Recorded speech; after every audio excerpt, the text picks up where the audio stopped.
السلام علیکم ورحمۃ اللہ وبرکاتہ. I hope you are all doing well. Welcome کرتی ہوں آپ کو اپنے چینل اسلامک ورچوز میں. اور آج کا ہمارا یہ شارٹ ریمائنڈر ہے ان مع العسر یسرا، بے شک تنگی کے ساتھ ساتھ آسانی ہے. You can see the weather and the background as well.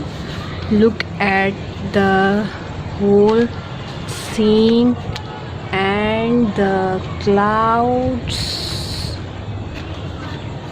So I just want to say that کہ اگر انسان کو سورج دھوپ دیتی ہے، گرمی کی تپش دیتی ہے، تو اس کے ساتھ ساتھ وہ انسان کو روشنی بھی دیتی ہے، جو کہ بہت بڑا ذریعہ ہے، روشنی کا ریسورس ہے.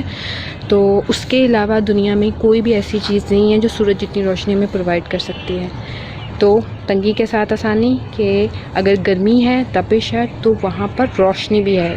اگر وہ روشنی ختم ہو جائے تو یہ ماحول بہت زیادہ خراب ہو جائے گا. اسی طرح اگر رات کو اندھیرا ہوتا ہے لیکن ساتھ ہی ساتھ رات ٹھنڈی بھی ہوتی ہے. اسی طرح اگر رات نے جانا ہے تو صبح نے بھی آ جانا ہے. اگر آپ کی لائف میں پریشانی ہے تو نو ڈاؤٹ اللہ تعالیٰ اس کو آسانی میں بدلیں گے انشاءاللہ تعالیٰ. So be positive, enjoy the weather and say سبحان اللہ، اللہ اکبر، اینڈ موسٹ امپورٹنٹلی سے الحمدللہ for the things you have in your life. ملتے ہیں آپ سے اپنی نیکسٹ ویڈیو میں. السلام علیکم ورحمۃ اللہ وبرکاتہ.